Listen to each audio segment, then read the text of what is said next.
Hello everyone, my name is Shahidin और आप देख रहे हैं मेरा यूट्यूब चैनल मनी मैट्रिक्स। आज हम बात करने वाले हैं कुछ टॉपिक्स के बारे में जो कि मैं आगे वीडियोस में बताऊंगा, बट उससे पहले मैं ये जानना चाहता हूँ कि हम में से कितने लोग हैं जो वर्ड फाइनेंशियल प्लानिंग को बहुत ही ज़्यादा कॉम्प्लिकेटेड समझते हैं और ऐसा समझते हैं कि फाइनेंशियल प्लानिंग मतलब कुछ तो बहुत ही ज़्यादा कॉम्प्लिकेटेड होने वाला है। तो आज मैं आपको बताने वाला हूँ 5 easy steps of financial planning. आप किस तरीके से बहुत ही आसानी से अपना एक सिंपल सा फाइनेंशियल प्लानिंग कर सकते हैं, वो भी 5 स्टेप्स के साथ में। देखिए, फाइनेंशियल प्लानिंग में हमें सबसे पहले समझने की ये ज़रूरत है कि फाइनेंशियल प्लानिंग बोलते किसको है। तो हम ऐसे समझ सकते हैं कि किसी भी तरीके का फाइनेंशियल नीड जो हमें फ्यूचर में होने वाला है, उसको फुलफ़िल करने के लिए हम प्रेज़ेंट टाइम पे किस तरीके से अपने फ़ंड को एलोकेट करें, जिससे हमारा फ्यूचर में उस पर्टिकुलर चीज़ के लिए जो भी अमाउंट रिक्वायर्ड हो, उसको हम फुलफ़िल कर पाएँ।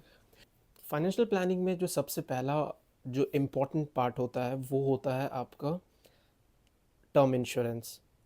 टर्म इंश्योरेंस वो है जैसे कि आप अपने आप को इंश्योर कराते हो एक इंश्योरर कंपनी के पास में, और वो कंपनी आपको ये एश्योरेंस देती है कि आपके बाद एक सर्टेन अमाउंट, जितने का भी आप टर्म इंश्योरेंस ले रहे हो, उतना सर्टेन अमाउंट आपके नॉमिनी को दिया जाएगा।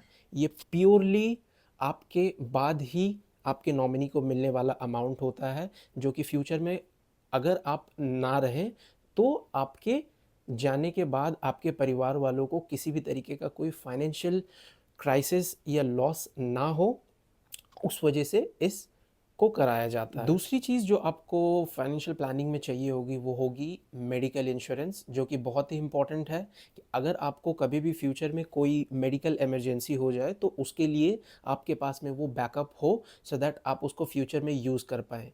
क्योंकि अगर आप कभी अचानक से कोई मेडिकल इमरजेंसी आ जाती है और आपके पास में वो अमाउंट ना हो जिससे आप अपना ट्रीटमेंट करा पाएँ, तो आपके पास में एक बैकअप है कि आपको कंपनी वो अमाउंट पे करेगी, सो आप अपना इलाज करा पाओगे। जो तीसरी जो सबसे इम्पोर्टेंट चीज़ होती है, वो है आपकी emergency fund. Emergency fund basically किसी भी फ्यूचर में कोई भी आने वाला इमरजेंसी, या अगर आपका जॉब ना हो या आपको कोई क्रिटिकल इलनेस हो जाए या इस तरीके के किसी भी इमरजेंसी सिचुएशन में आपको सेव करने के लिए आपके पास मिनिमम आपके जो मंथली एक्सपेंस है, उस मंथली एक्सपेंस का कम से कम 6 महीने का मंथली एक्सपेंस आपके पास आपके बैंक अकाउंट में लिक्विड फंड में होना चाहिए। फोर्थ इंपॉर्टेंट पॉइंट है, वो है इन्वेस्टमेंट। जब आप फर्स्ट, सेकंड, थर्ड, आप जब ये 3 स्टेप्स कंप्लीट कर लें, तो उसके बाद में अब जो फोर्थ इंपॉर्टेंट स्टेप्स आता है, वो है इन्वेस्टमेंट। सो आप उसके बाद में अपना इन्वेस्टमेंट स्टार्ट करें। इन्वेस्टमेंट स्टार्ट करने का थंब रूल ये है कि आपका जो करंट मंथली इनकम है, उस करंट मंथली इनकम का एटलीस्ट आप कोशिश करें कि आप 20% अमाउंट इन्वेस्टमेंट करें, उसको किसी भी एसेट क्लास में लगाएं। किस एसेट क्लास में आपको अपने इन्वेस्टमेंट को लगाना चाहिए, उसके बारे में मैं आने वाले वीडियो में डिस्कस करूंगा। डिटेल एनालिसिस करके मैं आपको बताऊंगा कि किस तरीके से आप अपने फंड को डिफरेंट एसेट क्लास में एलोकेट कर सकते हो। और जो सबसे आखिरी पॉइंट है, आपको इन 4 पॉइंट्स के बाद में जो सबसे पांचवा आखिरी पॉइंट है, वो है आपकी रिटायरमेंट प्लानिंग। सो रिटायरमेंट प्लानिंग आपको बहुत ज़रूरी है, क्योंकि अगर आप इन सारे पॉइंट्स को कर लेते हो, फॉलो कर लेते हो, लेकिन आप रिटायरमेंट प्लानिंग नहीं करते, रिटायरमेंट के टाइम पे सबसे ज़्यादा इम्पॉर्टेंट बात ये होती है कि उस वक्त आप काम नहीं कर सकते, आपके बॉडी में इतनी ज़्यादा पावर नहीं होती कि आप कुछ भी दूसरी चीज़ों कर पाओ।